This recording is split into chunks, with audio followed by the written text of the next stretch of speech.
that anyone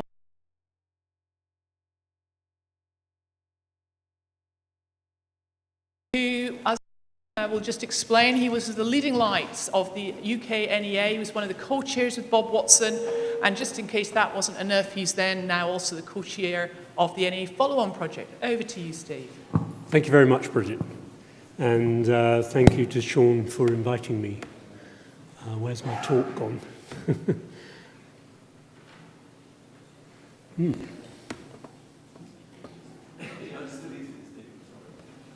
How do I go down? It's in the folder. Oh, yeah, just if you just read something down. Here we go.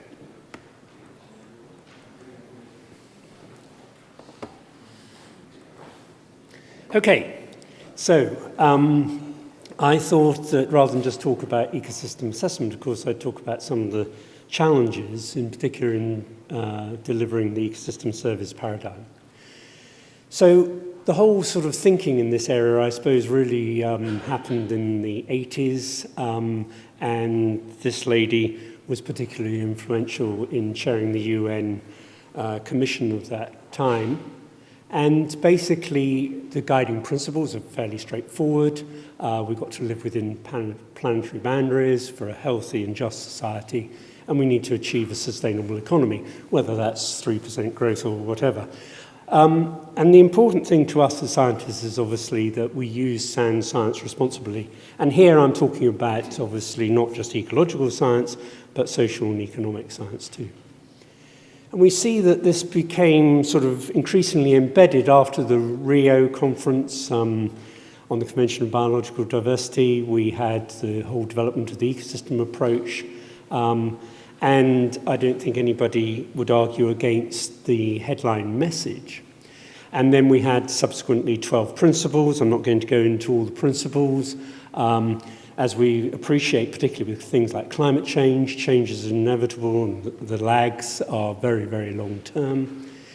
That perhaps something that we haven't particularly adopted until relatively recently is that this is all about a societal choice in terms of how we manage our natural resources. Ecologists don't have the final word. And something that's particularly important in terms of the way we've gone forward in terms of using evidence is obviously this whole ecosystem service paradigm. And one of the principles actually emphasizes that as a priority. And that led us really to the ecosystems and human well-being, the Millennium Ecosystem Assessment. And several people have already shown this diagram, the important being that it particularly tried to review, and this is a global assessment obviously, in terms of the constituents of well-being and had these different categories of well-being. So increasingly, people have tried to introduce the whole concept of valuation, particularly economic valuation, which initially worried many people who were particularly concerned about the conservation of biodiversity. But I think increasingly people are seeing that this is a valuable tool to add to the armory of why we need to conserve biodiversity. And also, increasingly, we're looking at ways to include non-monetary valuation and putting this alongside economic valuation. And then, most recently, we've got the whole initiative at a European level to map and assess ecosystems and their services. And, you know, all of these documents really have a sort of similar conceptual framework so that ecosystems underpin the delivery of services which are so important to socioeconomic systems. And of course, there is a feedback. And then we can unpack this within our discipline, as ecologists in this case, you know, look at how biodiversity underpins functioning. And there's still much that we don't understand. But the real devil is actually in this arrow, as is so often the case. It's the arrows that join things. And several other speakers today have referred to that. So having just sort of run through the evolution of sort of ecosystem assessment, perhaps.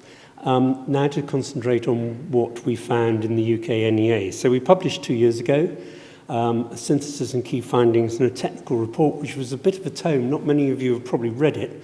1,500 pages almost, 5 kilograms. It's not size that matters always, of course.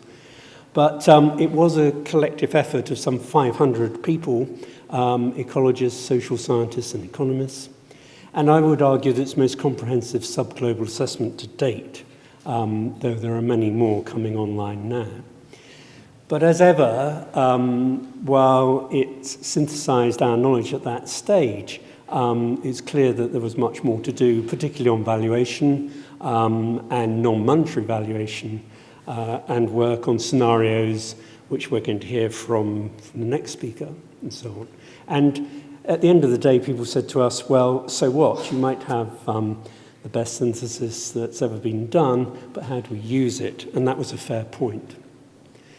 So the challenges of researching socio-ecological systems were referred to this morning. I'm an ecologist, so I tend to think about biophysical structure of ecosystems and how they function. I like to do long-term in situ experiments, etc., and maybe some specific ex situ ones, so that I can understand sort of processes and then attempt to model them.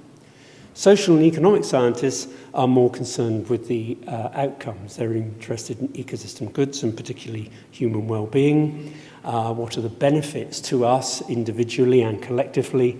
And the economic valuation of goods is clearly an important aspect, as is the non-monetary valuation.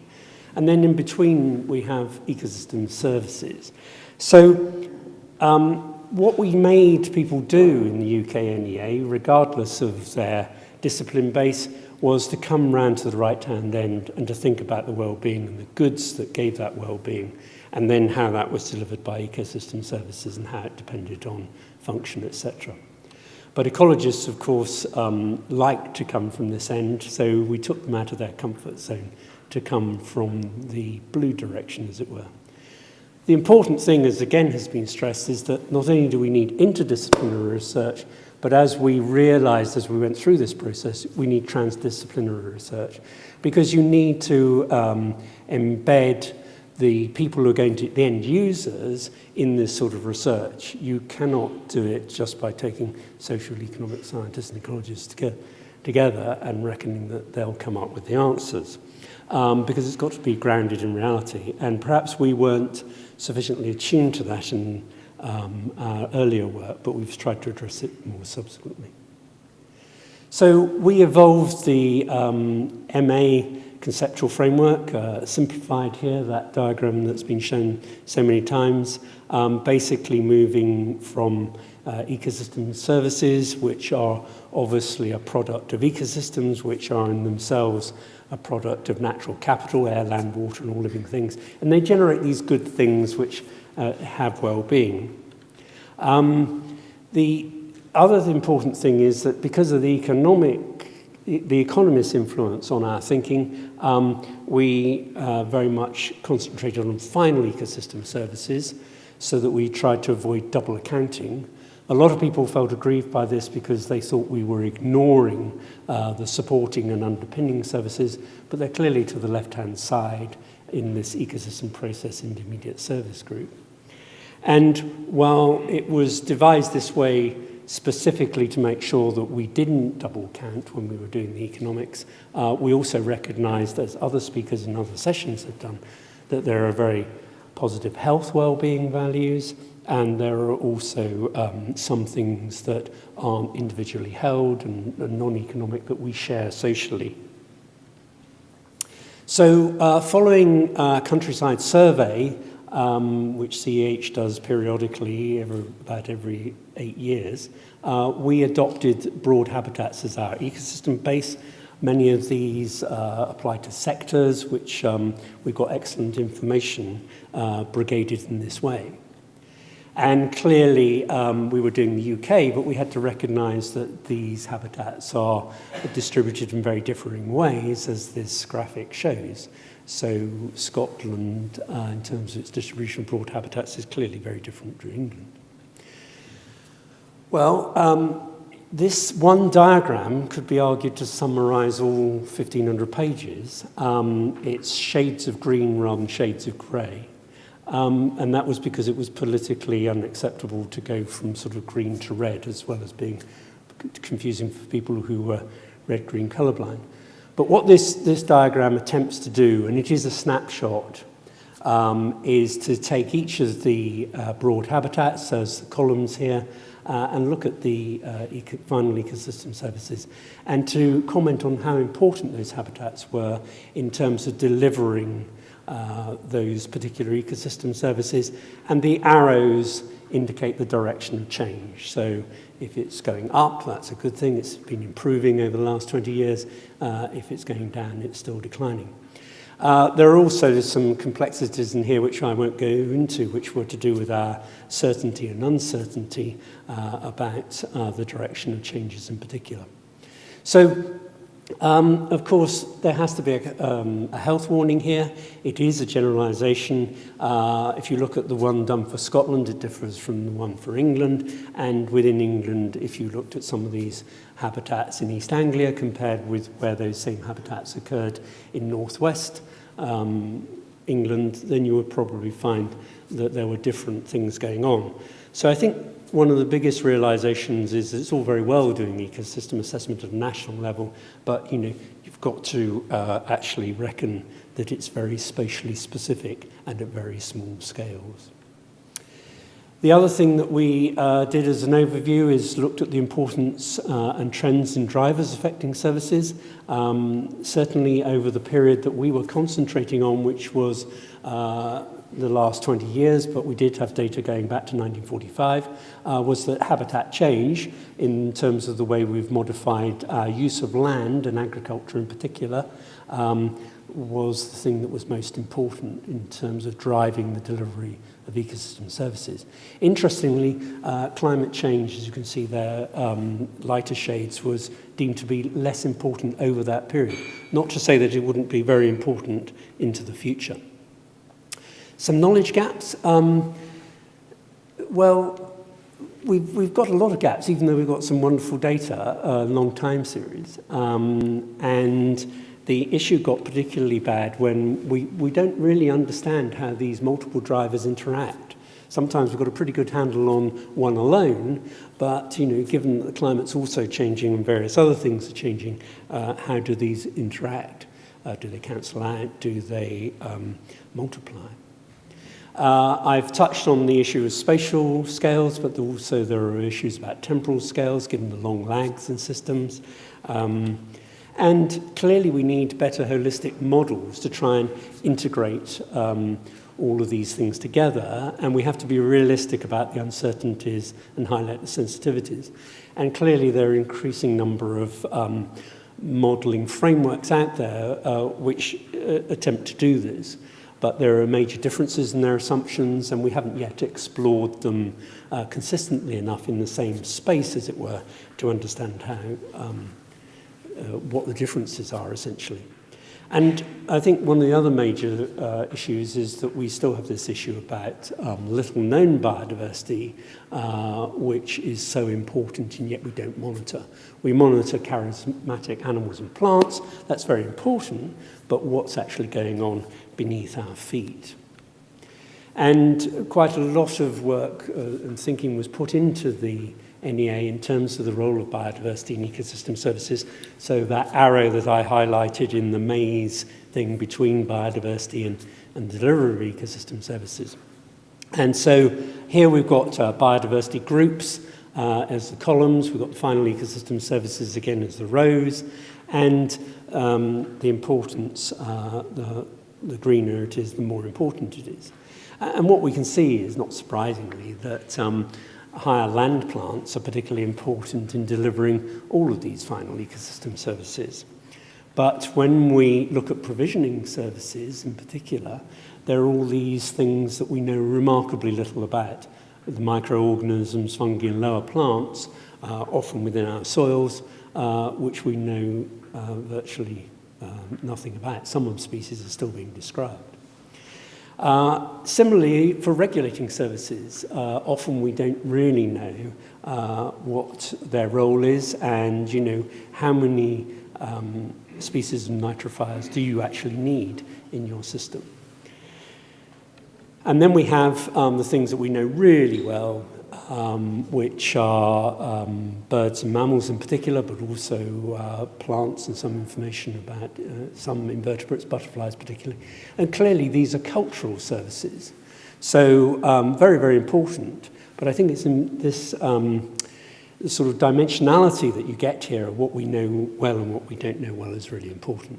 And Ken Norris, who led this work, called it the cultural service divide. So in terms of well-being value from provisioning and regulating services, we know a lot about that.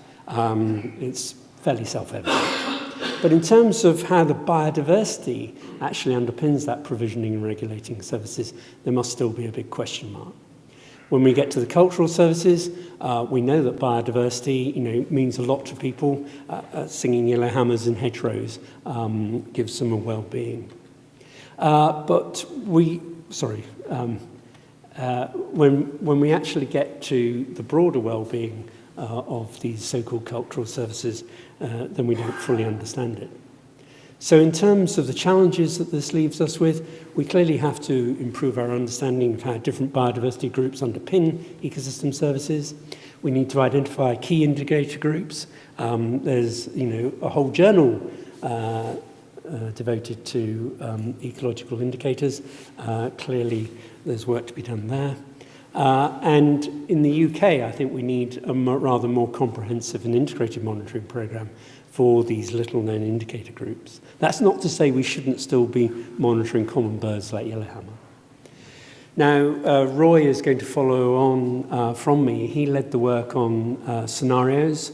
Roy developed 6 contrasting scenarios. I don't want to steal his thunder, but when they looked at these contrasting scenarios in terms of their impact on ecosystem services, they found this difference between the world markets, that's for growth at all costs on the right-hand side, the second from the right bar, to green and pleasant land and nature at work on the left, which not surprisingly are going to be better for ecosystem services. Ian Bateman, who led the economics work, then attempted to value these sorts of changes that were going on in ecosystem services. I'm not an economist, but I learned quite a lot from Ian and his team. And in some cases, in the top graph here, A, it's looking at the marginal value or change in value of carbon that is sequestered. And, the difference between the baseline and the alternative scenario is basically flat because of what you want to do is capture as much carbon as possible. But if you look at the marginal value of it as woodland as recreation, in the graph B, then as you increase the amount of woodland around, then its marginal value tends to diminish quite rapidly. So you have to understand basically these marginal changes in the ecosystem service that you're looking at. And Ian did this. So first of all, he, this is just showing 2 of the contrast world markets and nature at work. And if you just look at the market values of agricultural production, then not surprisingly, the world market world in 2060 gives you more gains over the present than the nature at work. But that's a very, very biased view because there are plenty of things in our ecosystem services that have non-market values. So what Ian attempted to do then was to look at greenhouse gas emissions, recreation, and urban recreation. And basically you find then that nature at work, because it's greener, tends to be better for these aspects. He also, although he didn't monetize it, he also looked with the BTO at the biodiversity gain under these different worlds. And basically, it completely changes your conclusions as you integrate, including more and more of these ecosystem services, which we don't have market values. So it changes the outcome. But Notice that in the biodiversity case, even though world markets looked as if it was becoming the poorer sort of scenario in terms of the net benefits, that in fact, locally, in fact, world markets was better for biodiversity in Dumfries and Galloway in southern Scotland than the Nature at Work one. So again, it stresses the importance of this spatially explicit view. Some key messages. Well, from such a big study, it's very difficult to generalize, but clearly there was important findings by considering both market and non-market values. That completely changed what you might want to do. It didn't incorporate these health and social values, and clearly we need to think about those in the decision-making process.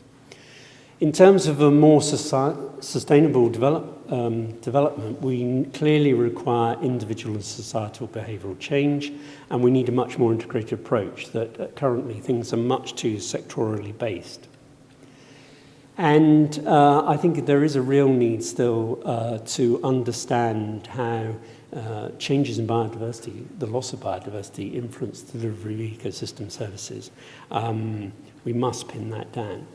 Nonetheless, while many of those things sort of say, well, there's a great uncertainty, we probably have enough information to manage our ecosystems more sustainably and good evidence of the potential benefits of doing so. So this one's really quite important. Yet if you look at it, the systematic use of value evidence into decision-making is poor. And I just want to close by commenting on a challenge of linking two worlds. And this is from the Valuing Nature Network, and I'm not trying to steal Ruth, the third speaker's in this session, thunder, but I was involved in it. And basically, we've got research on one end of this suspension bridge, and we've got policy on the other end. And, you know, there's this void because the cloud's in the way between us. And I think it is getting better, but certainly there are issues still that need to be addressed. So we've got different priorities, we've got different incentives, we've got different language. And the time scales and our concepts of knowledge and status and power all differ. And so, not surprisingly, there are communication difficulties, there are mismatches between supply and demand, and you know, it can be very easy to find that you're rejected. And unfortunately, it seems that we've done this in this conference, and I'm not the first person to comment on it, apparently. Here we are, the researchers, I guess, in Powers Hall, and our colleagues in the policy world are in Pritchard Jones Hall, PJ Hall. Now, I deliberately, in the previous session, actually did switch between them, because I wanted to hear about the health talk, which was in the other session. So clearly, for effective decision-making, we need a number of types of knowledge. We need knowledge about problems. We need knowledge about what works, how to put it in practice, who to involve. Many of these principles are in the ecosystem approach, those 12 principles that are overarching. We have to know why we require action and whether it's going to have any impact. So some suggestions on bridging that gap. Clearly we need to get together. Scientists need to better understand decision-making process. I was really ignorant about this when I started out in 2009. So what types of evidence do decision makers need? How might that best be used if you can provide the evidence? We've clearly got big issues about different scales of governance and biophysical processes, which we need to address. And there's this whole issue about the risk and uncertainty in putting numbers on things, the whole valuation process. And I think, above all else, the valuation needs to reflect better ways in which people express their values, rather than it being hard economics. And clearly we need to incorporate elements of deliberative, participatory, and social learning approaches. And in that way, I think we would get better ecosystem assessment. But we still need better decision support processes and tools to guide people through. Thank you.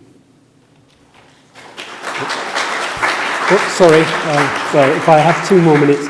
There is a follow-on phase.